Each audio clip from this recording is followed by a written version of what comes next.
बिस्मिल्लाहिर्रहमानिर्रहीम। अस्सलाम वालेकुम स्टूडेंट। चैप्टर नंबर 17 में हम पढ़ने जा रहे हैं मैकेनिकल प्रॉपर्टीज़ ऑफ सॉलिड, जो कि 17.2 टॉपिक है मैकेनिकल प्रॉपर्टीज़। मैकेनिकल प्रॉपर्टीज़ हमने काफ़ी सारी डिस्कस करनी है। सबसे पहले यहाँ पर जो सॉलिड की मैकेनिकल प्रॉपर्टीज़ हैं वो है डीफॉर्मेशन। तो डीफॉर्मेशन क्या है? चेंज इन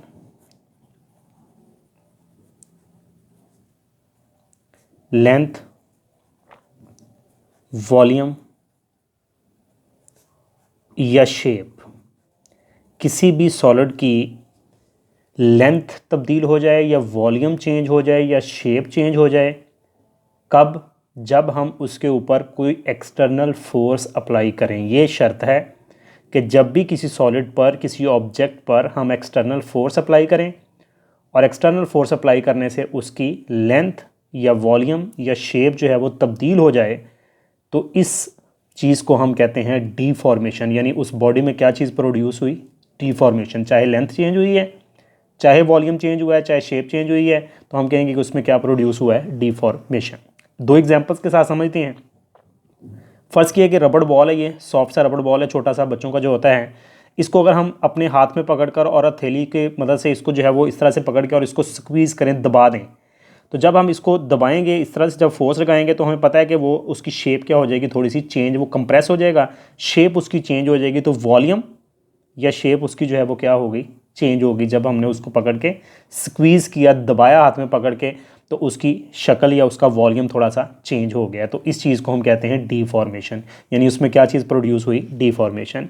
इसी तरह से एक स्ट्रिंग है, रस्सी है, उसकी इलोंगेशन करना, इलोंगेटेड यानी जब स्ट्रिंग की लंबाई में इजाफा करना एक्सटर्नल फोर्स लगाकर। मतलब मेरे पास कोई रस्सी है, मैं उसको पकड़ के खींचता हूँ। ये फ़र्ज़ किया मेरे पास यहाँ पे एक स्ट्रिंग है, ये इतनी बड़ी जो है एक रस्सी है, मैं इसको इधर से भी पकड़ के इस तरफ फोर्स लगाऊंगा, इधर से भी पकड़ के इस तरफ फोर्स लगाऊंगा। दोनों तरफ जब मैं इसको फोर्स लगाऊंगा तो फोर्स लगाने से उसकी लेंथ जो है वो क्या हो जाएगी? थोड़ी सी इंक्रीज़ हो जाएगी। यानी उसमें क्या प्रोड्यूस होगा? डीफॉर्मेशन प्रोड्यूस होगा। तो ये डीफॉर्मेशन है, लेंथ, वॉल्यूम या शेप का चेंज हो जाना। डीफॉर्मेशन इन क्रिस्टलाइन सॉलिड्स पढ़ते हैं। क्रिस्टलाइन सॉलिड स्टूडेंट्स, हमें पता है क्रिस्टल्स जो होते हैं, क्रिस्टलाइन सॉलिड या क्रिस्टल्स, उनमें एटम जो हैं वो वेल ऑर्डर्ड अरेंज होते हैं, यानी बड़ी अच्छी तरतीब के साथ आपस में जुड़े होते हैं। जैसे कि मैंने यहाँ पर एक यूनिट सेल बनाया है, ये हमने मुख्तलिफ तरह के जो हैं वो एटम्स लिए और ये एक तरतीब के साथ जो है वो अरेंज है। जब हम इसके ऊपर एक्सटर्नल फोर्स अप्लाई करेंगे, अगर तो मैं यहाँ से इसको कंप्रेस करता हूँ नीचे की तरफ, यानी इस तरह पकड़ के जो है इसको कंप्रेस करता हूँ, तो इसके जो एटम्स हैं उनकी थोड़ी सी अपनी मीन पोजीशन से डिस्प्लेसमेंट हो जाएगी, यानी जिस तरह पहले थे उससे थोड़ा सा हट जाएंगे और शेप उसकी क्या हो जाएगी? चेंज। अगर मैं इसको बाहर की तरफ फोर्स लगाता हूँ तो इस तरह से इसमें भी जो है वो एटम की डिस्प्लेसमेंट होगी, मीन पोजीशन से थोड़ा सा आगे पीछे हो गए और इस तरह से भी उसकी चेंज होगी। लेकिन जैसे ही मैंने अपनी जो फोर्स में लगा रहा था उसको मैंने ख़त्म किया तो वो वापस पहले वाली हालत में आ गए जैसे पहले थे।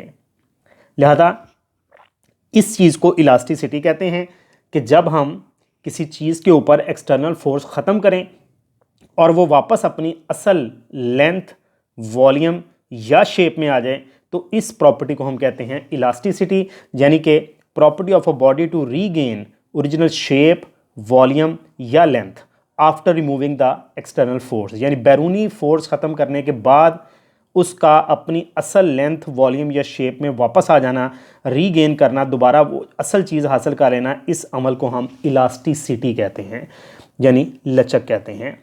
तो दूसरी हमने जो प्रॉपर्टी पढ़नी है, ये पहली डीफॉर्मेशन के मतलब थी। उम्मीद है आप लोगों को समझ आ गई हो कि डीफॉर्मेशन यानी जब एक्सटर्नल फोर्स लगाएं और उसकी वजह से लेंथ, वॉल्यूम या शेप जो है वो चेंज हो जाए, तो इस अमल को डीफॉर्मेशन बोलते हैं। दूसरी हमारे पास आ जाती है stress and strain. Stress pressure के मीनिंग्स में आता है force applied per unit area को स्ट्रेस बोला जाता है। यानी किसी यूनिट एरिया पर फोर्स लगाएं। फोर्स किस लिए लगानी है? ताकि उसकी लेंथ, यानी उसमें डीफॉर्मेशन करें, यानी उसकी लेंथ, वॉल्यूम या शेप को चेंज करें। तो जब हम फोर्स लगाते हैं किसी यूनिट एरिया पर तो उसे स्ट्रेस बोलते हैं, सिग्मा से इसको ज़ाहिर करते हैं।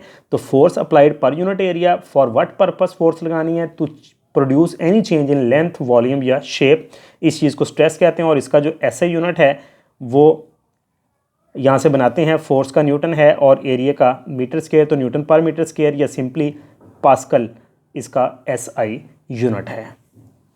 इसकी टाइप्स पढ़ते हैं।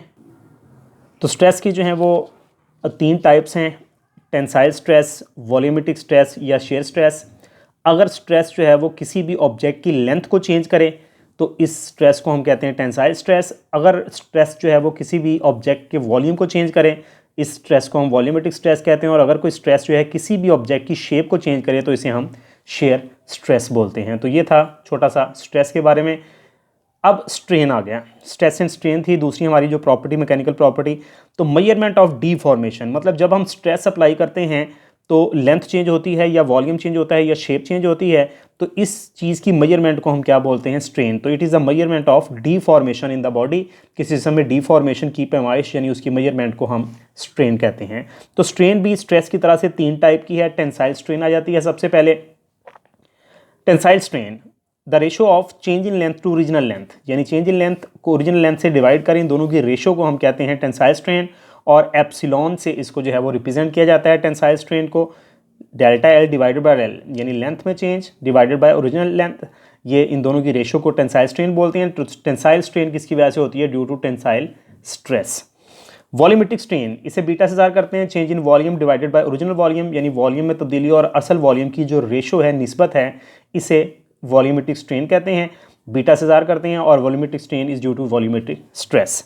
तीसरी शेयर स्ट्रेन आ जाती है, बिल्कुल शेयर स्ट्रेस की तरह से। It is the measurement of angular deformation in the body. Shear strain थोड़ी डिफरेंट चीज़ है, ये एंगुलर डिफॉर्मेशन को कहते हैं। मसलन ये मेरे पास एक बॉक्स सा समझ लें, ये मेरे पास एक बॉक्स था फ़र्ज़ किया ये, और मैंने इसको जो है थोड़ा सा फोर्स लगाई, इधर से फोर्स लगाई और इसकी शेप थोड़ी सी चेंज हो गई, ये थोड़ा सा इस तरह से टेढ़ा हो गया। मैंने पूरा बॉक्स नहीं बनाया, पूरा बॉक्स अगर बनाएंगे तो समझ आ जाएगी। तो ये थोड़ा सा अपनी जगह से डिस्प्लेस कर गया है। तो ये फ़र्ज़ किया जितना एंगल जो है वो इधर गया है, ये एंगल थीटा है, और यहाँ से लेकर यहाँ तक इसकी जो ये मूवमेंट हुई है वो तो डेल्टा ए है, और ये उसकी लेंथ इस साइड की ए थी। तो लिहाजा गैमा से इसको ज़ाहिर करते हैं। डेल्टा ए यानी जो चेंज आया है, डेल्टा ए डिवाइडेड बाय ए यानी टेन थीटा, क्योंकि डेल्टा ए जो है एंगल के बिल्कुल सामने जो है परपेंडिकुलर है, और ए जो है वो इसकी बेस है, परपेंडिकुलर और बेस टेन थीटा होता है। और अगर एंगल स्मॉल हो, अगर एंगल ये वाला स्मॉल हो, थोड़ा सा एंगल हो और रेडियंस में हो, तो टेन थीटा अप्रॉक्सीमेटली थीटा होते हैं। तो हम टेन थीटा को तकरीबन थीटा भी कह सकते हैं। लिहाजा शेयर स्ट्रेन जो है यानी गैमा इसके इक्वल होता है अप्रॉक्सीमेटली एंगल के। लिहाजा एंगुलर डिफॉर्मेशन को हम क्या बोलते हैं? Shear strain. तो ये इस तरह से स्ट्रेस और स्ट्रेन दूसरी मैकेनिकल प्रॉपर्टीज ही। तो ये आज का हमारा काम था। उम्मीद है आप लोगों को समझ आ गई होगी। इसको रीड करें, किसी किस्म की प्रॉब्लम हो आप लोग डिस्कस करें। नेक्स्ट लेक्चर के साथ फिर हाज़िर होंगे। अल्लाह हाफिज़।